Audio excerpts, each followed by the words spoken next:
Ladies and gentlemen, that's said and done. A very good morning once again, and a very warm welcome back to day 2 of Malaysia Futures 2023, a forum jointly organized by LSE Salisbury Hawk Southeast Asia Center, SEAC, and Khazanah Research Institute, KRI. It's wonderful to see some familiar faces from yesterday, as well as some brand new ones. We're very privileged to be a part of key discussions, all of yesterday, by leading scholars and policymakers who were engaged in discourse about possible paths of social, economic, and political development in Malaysia and how these futures can be imagined. Ladies and gentlemen, this forum aims to emphasize holistic aspects of economic growth as part of the larger developmental puzzle. My name is Tamina Kausji, and it is wonderful to be taking you through today's forum. On behalf of SEAC and KRI, we are most grateful for your presence and for lending your insights and support to these transformative sessions. A hello as well to everyone joining us online. We have online audiences. And actually, ladies and gentlemen, to open today's proceedings, we actually have the privilege of a virtual session. Joining us will be Professor Dr. Robert Wade, Professor of Political Economy and Development, London School of Economics and Political Science, LSE, United Kingdom, joining us virtually to deliver the Malaysia Futures 2023 Keynote Address, which is entitled, The Big Power Politics Behind the Comeback of Industry Policy. Allow me a brief introduction of the distinguished professor. His research aims to elucidate the classic Adam Smith question on the causes of the wealth of nations, leading into the persisting enormous gaps in material living conditions between so-called developed and developing countries. Now, this quest has led him to undertake research on subjects ranging from reform of state bureaucracies to the functioning of multilateral economic organizations like the World Bank, the IMF, to the causes of the exceptional economic success in Northeast Asia. Professor Wade's landmark text, Governing the Market, 1990 and 2004, were awarded the American Political Science Association's Prize for Best Book in Political Economy, 1989 to 1991. He was also awarded the Leontief Prize for Advancing the Frontiers of Economic Thought in 2008. Ladies and gentlemen, once again, please note we will be taking questions from the floor via Slido for this session. Kindly do use the Slido app to share your questions, which Professor Dr. Wade will answer towards the end of the 60-minute session. FYI, we will ideally be allocating around 20 minutes for audience Q&A. Professor Wade, a very good morning to you from Kuala Lumpur. I'm Tamina. Can you hear me well? Yes, I can. Thank you. It's a pleasure to be here virtually, if not in presence. Not at all. We really appreciate your making time at this extremely early hour for you there in the UK for the Malaysia Futures 2023 Forum. Professor Wade, with all that said and done, I hand it over to you. It's all yours. Thank you. Okay, so first of all, I apologize again for not being with you in person. I would have very much liked to have come. So I'm going to talk about the strange new world that we are in and moving even further in. In fact, the Current Economist magazine reports that the latest YouGov poll shows that amongst Republican primary voters, Donald Trump has a 33 percentage point lead over Ron DeSantis as the Republican candidate. So the chances of Donald Trump being the next president of the United States are uncomfortably high. Next slide. Although I will be talking about this new world, I want to actually begin with some fundamental points about the old world, which are continuing into the present. So what I want to do then is to give you a quick overview of the long record of development failure in the global south, that is failure in terms of reducing the average income gap with the north. The evidence that there is something akin to a middle income trap, at least if interpreted metaphorically rather than literally. The one successful region of the non-Western world is Northeast Asia, which has, of course, adopted vigorous and sustained over decades industrial policy. But states of the global north and the multilateral organizations like the World Bank, the IMF, the IDB, and many others have strongly advised against industrial policy, against any such active role of the state, and even against comprehensive indicative national planning. But in the last few years, states of the global north themselves have embraced industrial policy, but for themselves, not for the global south. And one of my questions is, why is this? What are the politics behind this quite abrupt change of perspective? Next slide.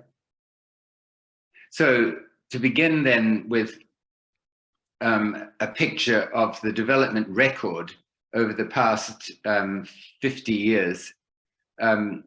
This shows the income, the average income of 6 regions of the world from 1970 through till more or less today.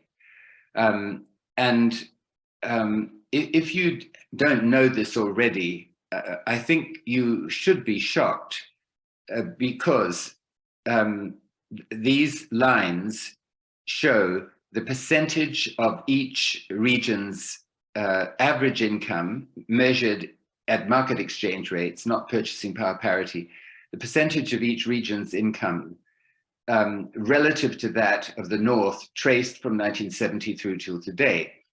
And if there was catch-up, if there was convergence, income convergence, I'm not talking of non-income convergence, as in, for example, life expectancy or a number of other non-income measures. I'm talking about income convergence. If there was income convergence, then some or all of these lines would be trending from the lower left towards the upper right. But you can see 2 basic points, which is that, first of all, the lines are pretty well flat over the whole period. That is, regions end up at the end of that period, that is today, more or less the same percentage of average income as they had in 1970. That's the first point. And the second really shocking point is just how low their average income is through this whole period. That is, the richest region is Latin America, and for almost the whole time, Latin America's average income is less than 20% of that of the North, which is to say very low. Now, China is not actually in this chart, but if China was in the chart, it would be just now, recently, in the last few years, rising a little bit above Latin America. Next slide. So this is what I call the 2-tier world economy. The average income gap between all 6 developing regions, excluding China, remains more or less constant over the past half century. There's little catch up at this regional level, and all of the regions remain at a very low level relative to that of the North.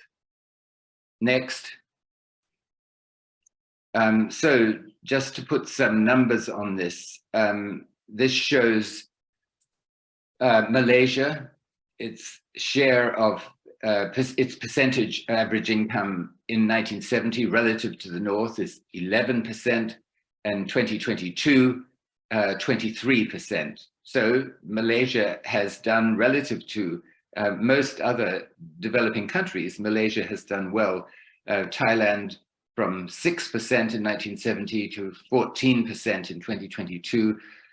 Brazil 7% in 1970 to 17% in 2022. Next.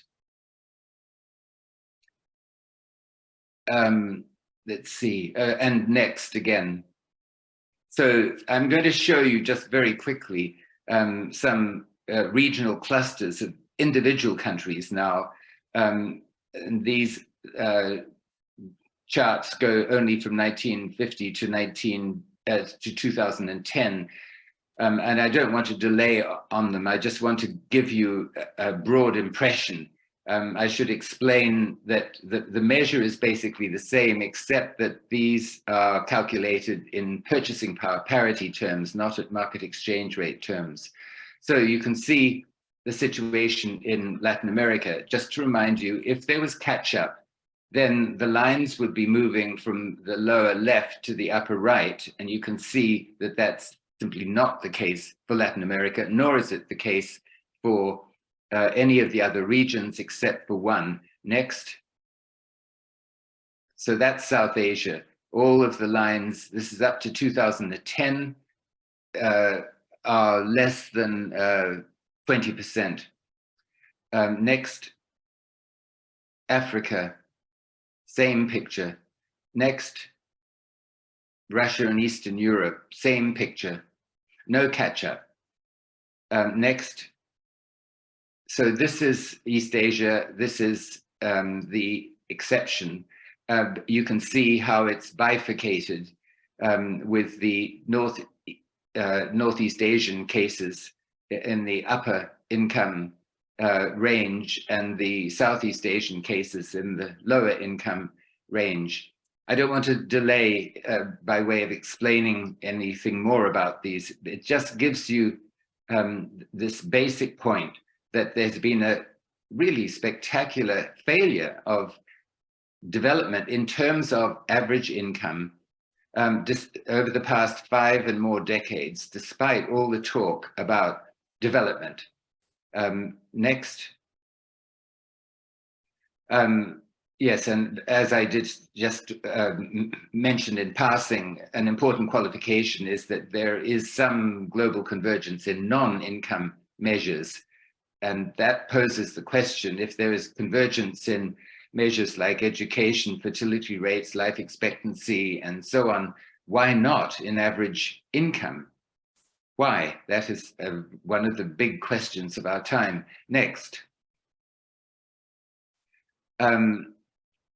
Okay, so you would think that this failure of development in income terms across the global south, almost all the global south, would give legitimate scope for governments to deploy an active role in promoting economic growth, economic development in their economy, as in, for example, industrial policy.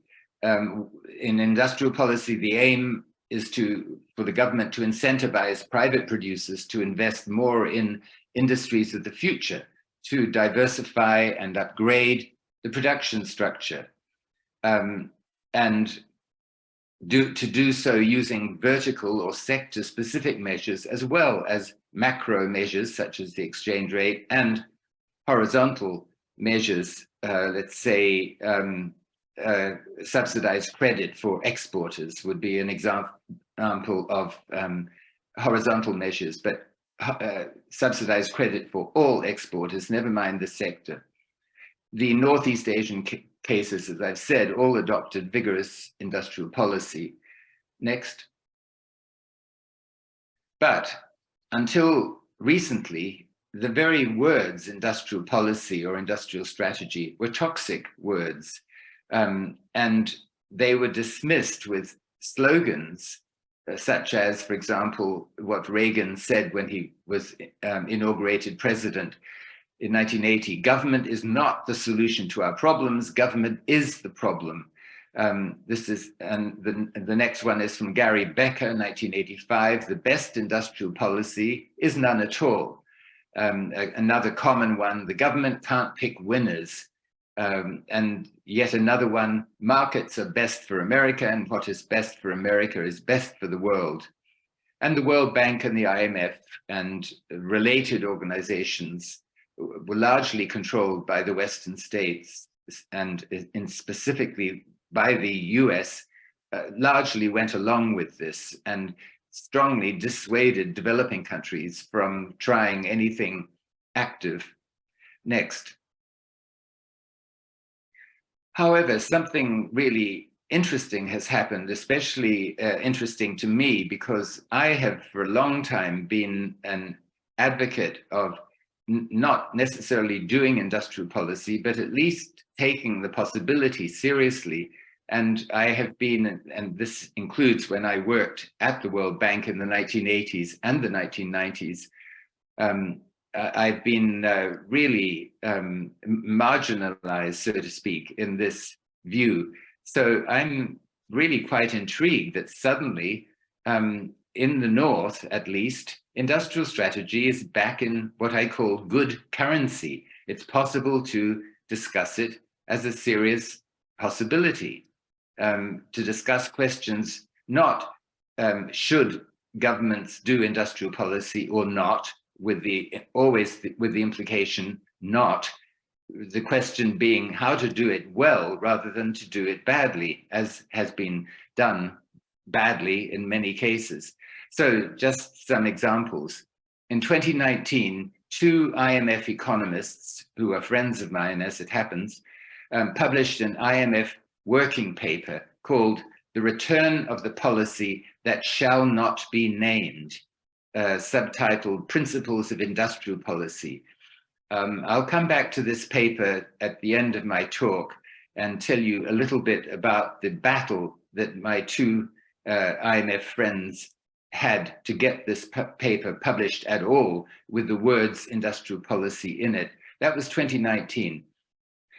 Just a couple of weeks ago, Andy Haldane, the former chief economist of the Bank of England, is quoted in the Financial Times as saying, the world is going bananas on industrial strategy. Next. And here's another more cautious endorsement from OECD economists in 2022, who said, so-called horizontal policies, that is interventions available to all firms and which include business framework conditions such as taxes, product or labor market regulations, those are horizontal policies, they are increasingly questioned according to these OECD economists. And they go on to say, this is an extraordinary statement to read from the OECD. The case for governments to more actively direct the structure of the business sector is gaining traction. Next. So next, I'm going to skip this slide and also the next one and skip this one too. So I've given just a little indication of the background. And I want to come now to Biden's industrial policy, which has taken the form of two legislative acts passed in the summer of 2022. And one of them is called the CHIPS and Science Act, and that's about promoting semiconductor production in the US and also withholding advanced semiconductors and semiconductor making equipment from China. And the second act is called the Inflation Reduction Act, or IRA, which has almost nothing to do with inflation. It's a Green Investment Act to accelerate green investments, as in renewable energy, electric vehicle production. That's the purpose of it. So those are the two big thrusts of Biden's industrial policy.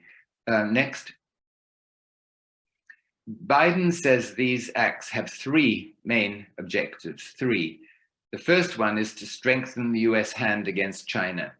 The second one is to expand middle-skill, middle-class jobs, jobs which you don't need a university education for, so as to reduce income and wealth inequality. And the third, oh yes, and so just to underpin that point about uh, wealth inequality in the United States, the latest figures suggest that the top 1% in the US wealth distribution owns 35% of the national wealth. And I think that figure, the top 1% owns 35% of national wealth, helps to understand this huge base of support for Donald Trump and people thinking like Donald Trump, people who are very angry at their position in the society. And then the third main aim is climate. That is to cut greenhouse gas emissions, strengthen adaptation to climate change. Next. So let me just say a bit more about the politics of this radical change in policy consensus. And the basic point is this, that two of the three aims, namely strengthening the middle class and combating climate change, are long-standing policy objectives, but these have not produced much of a government intervention response. What changed the policy consensus now, what has produced the response on a big scale, is, quote, national security threat posed by China.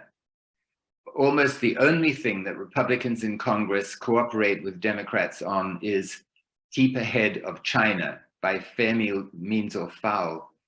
And so in order to keep this coalition on board, Republicans and Democrats, in support of this legislation, it was critical to include large subsidies available for winning partisan support. And first, that's the first point. The second point, it was critical to include Buy American provisions, even though these cause all kinds of problems in terms of international trade and international economic diplomacy more generally. Buy American. That was crucial because it creates jobs. And the third element in the politics, Biden's administration targeted many of the subsidies at Republican areas in order to try and win these Republican areas over to the Democrats. Next. So let me say now more about how the US is trying to contain China and advance the US. So the first thing, the first big thrust is the US is trying to slow China's progress, especially in chips, in AI and quantum computing and some related fields, by blocking China's imports of advanced tech with military uses. And what's more, the US is doing this by blocking imports, not just from the US, but from all the G7 countries. That is, the US is telling the Dutch government that, and the Dutch firm, that you must not allow the export of advanced semiconductor making equipment to China. The point being that this Dutch firm has a monopoly, on a global monopoly on the production of advanced semiconductor making equipment. So the US is telling the Dutch government and the Dutch firm, you are not allowed to export these advanced machines to China. Till recently, Biden used the phrase decouple. That is, we want to decouple from China. The European Commission persuaded Biden government to switch from decouple to de-risk. De-risk seems more measured, more targeted, more prudent, so to speak, less inflammatory than decouple. So that's the first offensive point, offensive to slow China down.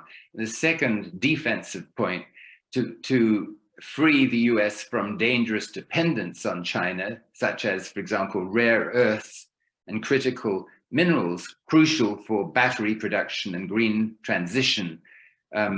And that includes the entire global value chain. The entire global value chain is heavily concentrated in China. And copper, of course, is an absolutely essential metal for a whole range of uses, but in particular for this push into green energy. And going on from that, not just free US from dangerous dependence on China, but to accelerate US progress. And so this is where the subsidies come in. Almost $400 billion are available as subsidies to businesses and consumers to adopt green technologies in products mainly produced in the US. That's very important, mainly produced in the US. For example, electric vehicle tax credit is contingent on a large percentage of the parts being made in the US. And similarly, large subsidies are also available for chip production in the United States in order to shift chip production away from China, but also away from Taiwan. I was struck to read just a few days ago that a prominent American politician said that if China were to take control of Taiwan, then we would bomb TSMC.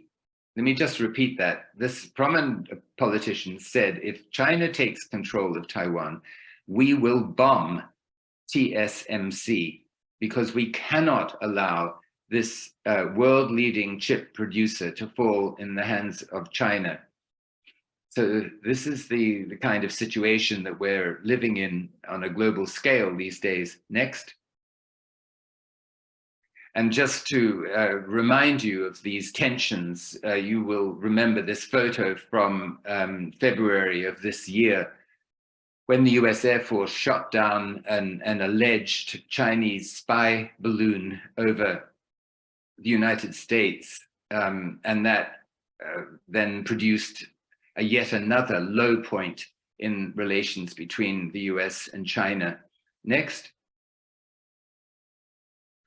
To understand what's going on here, you have to step back and put all of it in the context of the US's long-term global dominance strategy or global hegemony strategy. The long-term goal is to prevent the emergence of regional hegemons or a regional hegemon in Eurasia. For the phrase a regional hegemon, read China. So I want to quote you what I think is a remarkable document published last year by the Congressional Research Service. So this is an official US document, US government document. And this is what it says. It says, most of the world's people, resources, economic activity are located not in the Western Hemisphere, but in the other hemisphere, particularly Eurasia, which it did not define. US policymakers for the past several decades have chosen to pursue as a key element of US national strategy a goal of preventing the emergence of regional hegemons in Eurasia. This objective reflects two key judgments. Judgment number one, a regional hegemon in Eurasia would represent a concentration of power large enough to be able to threaten vital US interests in the way that, for example, a regional hegemon in, let's say, Latin America would not represent a concentration of power large enough to threaten US interests. And the second key judgment is Eurasia is not dependently self-regulating in terms of preventing the emergence of regional hegemons. So Eurasian states may need assistance from one or more countries outside of Eurasia to do this prevention of the emergence of a regional hegemon, to do this dependently. So that is a pretty clear statement of the US long-term objective in Eurasia. Next. And of course, all this is now, as in the past year or so, becoming supercharged by AI, making it still more dangerous. There's an international arms race in militarized AI. It's becoming possible now for the first time in history, the first time ever, for an adversary to destroy almost 100% of its opponents.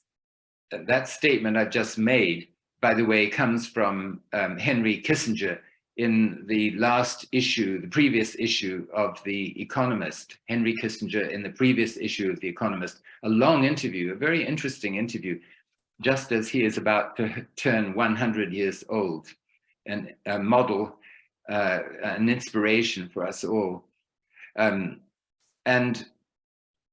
if you then think of if engineers can solve the problems of deploying quantum computing at scale with its enormously greater processing power, and then harness that to more efficient learning algorithms with AI, this combination of more effective learning algorithms plus super powerful processing ability, this will be still more dangerous for the future of humanity. And I would just remind you of Geoffrey Hinton's recent remarks. He is the one identified as the godfather of AI, and he resigned from Google not so long ago and made the statement, quote, "The alarm bell I'm ringing." So just let me back up. He knows more about AI than maybe anybody else. And he then said, "The alarm bell I'm ringing has to do with the existential threat of them," that is AI algorithms, "taking control, the existential threat of them taking control over us." I used to think that was a long way off, but now I think it's serious and fairly close. He thinks the AI technology has the potential to surpass human intelligence. Next. Okay, so back to Biden's IP. So far, there's signs that it's working. US overall factory construction is flat. It's not rising, it's flat. But new construction in electronics is booming. Since the CHIPS Act was announced in the summer of 2022, more than 50 new chip production facility projects have been announced in the US. And just one case in point, this leading edge Taiwanese company, TSMC, is receiving a huge subsidy, something of the order of $40 billion to establish a new chip fabrication facility in Arizona. In fact, I think to establish 2 of them. It's been put under immense pressure to bring its facilities to the United States, especially to guard against the possibility that China might capture Taiwan. And so that's one indicator of the success of the industrial policy. And another is that pressure is growing in Washington to expand the subsidy program to include US production of pharmaceuticals and shipbuilding and several other things. Next. Well, let me come now to the effects on all this on the EU. The EU shares the American concern to reduce dangerous dependencies on China. Just as an example, the EU imports 97% of its lithium from China. Lithium is crucial for making batteries. EU imports a very high percentage of its solar panels from China. Next. But the EU, Japan, South Korea are angry at US industrial policy. They see Washington's chip and green subsidies as a new form of competition that hurts their own economies. So this is the US taking actions to benefit itself at the expense of the EU, Japan, and South Korea. And they worry that there is a danger of a race to the bottom on tax incentives and subsidies. And so, for example, in terms of chips, Japan, South Korea, Taiwan have all raised their subsidies for their chips industries. The EU is considering new subsidies for its chip industries. But of course, they could end up drawing business away, not just from China, but also from each other and from the US to the benefit of the corporations. That's the meaning of the phrase, a race to the bottom. In terms of clean energy and electric vehicles, Brussels is very explicit at its anger at US subsidies. Just as one example, in January of this year, Macron said to Senator Manchin, who is a strong supporter of these US subsidies, he said, "You're hurting my country. You are hurting my country." It's a strong thing from the head of a state to say to another country's leading politician. Next. Okay, so how has the EU reacted to US subsidies? Brussels has provided very few subsidies so far to compete with US subsidies. And the reason is because, as is said, the European Commission is a regulatory superpower and a budgetary dwarf. That is, the European Commission has relatively little funding available to it with which it could give EU-wide subsidies. So Brussels is instead waiving its rules, limiting member states' use of state aid. These rules that Brussels has been enforcing for a long time are meant to prevent subsidy races within the European Union.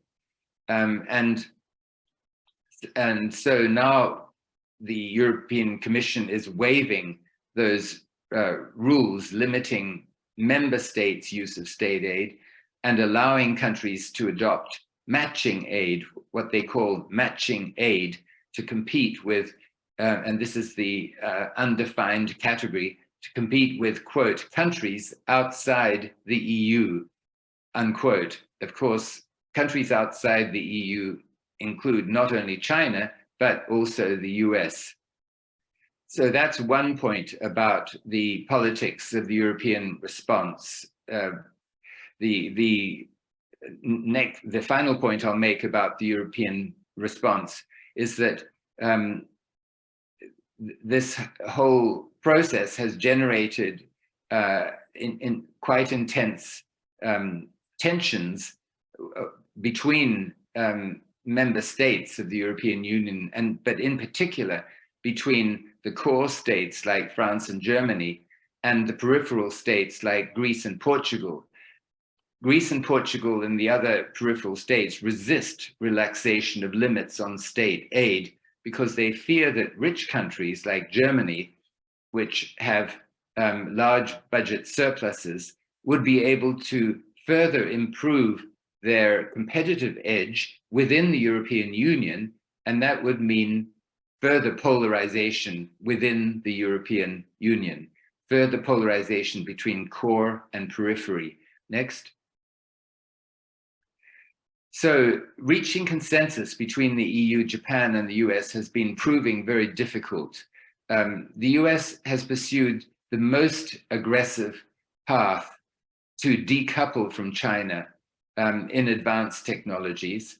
And just to illustrate that a bit more, the US wants the EU and Japan to agree to the same restrictions against China as the US imposes. For example, Rahm Emanuel, who is US ambassador to Tokyo, said recently, and this is a quote, "The response to Beijing's economic coercion must be collective and must be led by the United States." Just let me repeat that. It's a telling expression of the hegemonic impulse. The response to Beijing's economic coercion must be collective and must be led by the United States. Washington worries that when it limits US firms in China, that gives the opportunity for German, French, Japanese firms to do business in China, which the US firms are missing out on, unless those firms in Germany, France, Japan are equally constrained as US firms. But overall, the EU and Japan are more cautious, they're more selective than the US in terms of their actions against China, because for an obvious reason, China remains crucial and growing market for them. They're much more exposed to China than the US is. It's estimated Germany is twice as exposed as the US is to the China market. So this is some of the circumstances that are being navigated in this field as we speak, so to speak. Next. Another aspect of all this is the EU business response. EU businesses are calling for more state support. And here is an example of such an appeal. This is from the president of Business Europe, which is the pan-EU business lobby group. It says, he says rather, the combination of high energy prices and hefty regulation has made the risk of deindustrialization in Europe real unless Europe acts quickly. Let me just repeat that. The combination of high energy prices and hefty regulation has made the risk of deindustrialization real in Europe unless Europe acts quickly. If we Europeans fail to create an attractive framework today, we will lose urgently needed investments for the green and digital transformation to global competitors such as the US and China. What is striking about that, of course, is that he puts the US and China as in the same category as countries to which European businesses might move if not given sufficient support in Europe. Next. Let me come now towards the end. I want to make reference to multilateral organizations and how all this is playing out in that context. Washington has lost faith in multilateralism, spectacularly lost faith in the WTO, but also it's lost interest in the World Bank and indeed in the UN. Provided it manages to get the top positions, then it's not much bothered. That's no doubt too simple, but that's my impression. And it never did have much faith in the G20. Jake Sullivan, who is Biden's national security advisor, recently defined the G7 as, quote, the steering committee of the free world. The steering committee of the free world. The American emphasis now on the G7 rather than the broader G20 and multilateral organizations, including the UN, marks the transition from a period of world affairs dominated by economics and globalization to a period in which geopolitics and strategic rivalries shape economics. Geopolitics is back. It's in the economy, and it's in the economy both domestically and internationally in a way that was much less true in previous decades. Sullivan's use of the phrase, quote, the free world is redolent of the first Cold War. Washington is now rallying allies against enemies from the first Cold War, Russia and China. And the final point I'll make is, and this is about how geopolitics has come into the economy, and how experts in geopolitics have to discuss about economics these days, it was striking. The G7 leaders at the Hiroshima summit just a couple of weeks ago spent a lot of time talking about, of all things, supply chains, global supply chains, making supply chains more resilient. I think this must be the first time they've ever talked about supply chains. Next. So you will have heard of this term friend-shoring, and friend-shoring is a phrase, a newly coined phrase, which is being held up as a sort of, as a compromise solution, navigating between the conflicting interests of the US, Europe, and Japan. The common aim of the US, Europe, and Japan is to build more redundancy in those supply chains that have the potential to be weaponized, that is, to be used by some adversary to cause damage to themselves.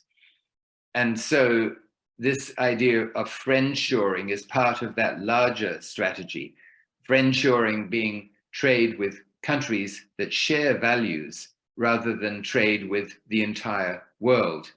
And the idea is, the hope is, that friend-shoring balances economic efficiencies of global integration with the security and resilience benefits of lessening the influence of rival or hostile states. So friend-shoring focuses on getting the advantages of economic integration by focusing economic integration on the economies of allies. Next. So the bottom line then is this. I'm not quite at the end. I want to come back to developing countries. The return, we're now in the circumstance where at least in the North, we are seeing the return of the policy that shall be named, on both sides of the Atlantic. It's widely accepted in governments, even if not in mainstream economics, that leaving resource allocation to the market to decide which industries grow, limiting government intervention to horizontal measures, is a recipe for economic vulnerability, for example, to China and to climate dangers. Next. What about developing countries? The change in policy consensus in Washington and Brussels gives scope for developing countries to use industrial strategy with less criticism from both sides of the North Atlantic as in the past. But I remind you that mainstream thinking in the World Bank, the IMF, in Anglo-economics profession continues to advocate free markets, non-discriminatory trade, government intervention limited to horizontal measures, such as subsidized credit for exports, in the case of developing countries. Next. So I want to just come back to this paper that I began by citing, The Return of the Policy That Shall Not Be Named, Principles of Industrial Policy, published by two IMF economists in 2019. I know these two authors. I've talked to them about the reception of this paper. The first point is that they had to work on writing this paper in their spare time, in their weekends, not in IMF time. Their managers would not accept that they were spending IMF time working on anything called industrial policy. Number one. Number two, they had to get clearance from senior IMF management to publish it, even though publish it as a low status IMF working paper. The IMF has a number of tiers of, let's say, prestige of IMF papers, and the IMF working paper is at the bottom, and that's where they publish their paper. Now, they have revised that paper, and they call it, the new version, Industrial Policy for Growth and Diversification, a Conceptual Framework. And they've published it with the African department as a higher status departmental paper. Unless you know the inside of the IMF, you won't appreciate these subtleties, but the subtleties are important. For the paper to be upgraded to a departmental paper from a working paper was a matter of some significance. But the IMF communications department still tried to stop the Africa department from publishing it. Again, for the reason that the IMF did not want to be endorsing industrial policy. Next. So let me round up now. After 6 decades of deliberate development, I think it's really depressing that the world economy remains strongly bifurcated in terms of income per person into North and South. Little catch up in average income. There is a middle income trap, provided at least you take that as a kind of metaphor rather than as a literal statement. And now that governments of the core, of the Western core, have started to champion industrial policy, this should give more latitude for developing country governments to adopt vertical sector-targeted measures in order to more actively promote industries of the future, to promote production diversification and upgrading. Next. So just, this is the very last slide. I'll just put some questions on the table about how to do industrial policy well rather than badly. This being the key question, as I said at the beginning, not should we do industrial policy or should we not, but how to do it well rather than to do it badly, because I fully accept that it is very often being done badly. And so one point is that vertical industrial strategy has to be complemented with quite a lot more horizontal measures, such as, for example, tax incentives. Government should give firms equal tax incentives for investment in improving the skills of the workforce as they already give for investment in machinery. Commonly, governments give incentives for investment in machinery, but much less for incentives, much less incentives for investment in improving the skills of the workforce. Another case in point, public debt. Fiscal rules should be changed to allow more debt for strategic investments. So make a distinction between ordinary expenditure and strategic investments, strategic meaning under the rubric of industrial policy. Another question, how to set objectives of industrial strategy for developing countries. And I was struck to read a paper by Ricardo Hausmann just very recently, who argues that policymakers should focus on exports above all. That is, the aim of industrial policy should be industrial policy should be aimed at promoting exports above all else, raising the rate of growth of exports and diversifying exports into more complex goods. And one point I will make about his argument is that he, like so many others, assumes that export growth and import replacement are quite separate processes. And he's still very much in the spirit of export growth good, import replacement bad. And that seems to me just fundamentally against what happened in Northeast Asia, where they developed techniques for actively integrating export growth with import replacement. They weren't at all thought of as alternatives. And then the question is, how can this active integration of export growth and import replacement be achieved? And in my book, Governing the Market, I spell out in some detail how that was done in Taiwan and to some extent in Korea as well.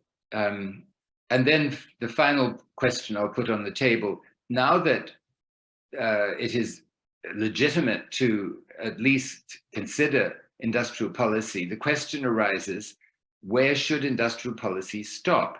Where should governments not intervene? The danger, of course, being that various kind of interest groups will use the excuse of industrial policy to push their own pet projects, which do not meet a national interest test. Next. Okay, so, and at the end now, I've given some references. And thank you very much for your attention. I apologize to you for remaining stationary for this whole long time. It's no more satisfactory for you than it is for me, but that is the way we have to work, this technology. Thanks very much. Professor Dr. Robert Wade, very thorough and concise insights on industry policy. Professor Wade, now, of course, we have received quite a few questions throughout your session via Slido from our audience who are joining us here in person for the Malaysia Futures 2023 Forum. Professor Wade, we'll go through about 2 or 3 of these questions, and I will begin with the one that's been upvoted the most. Let's start. Anonymous is asking, given the China-US rivalry, what can a small country with limited power like Malaysia do to continue to thrive, perhaps without necessarily taking sides? Your thoughts on this, Prof? Well, I always hesitate to give prescriptions for situations, for countries that I am not well fluent in. And I apply that caution to this particular case, that is Malaysia, vis-a-vis China and the US.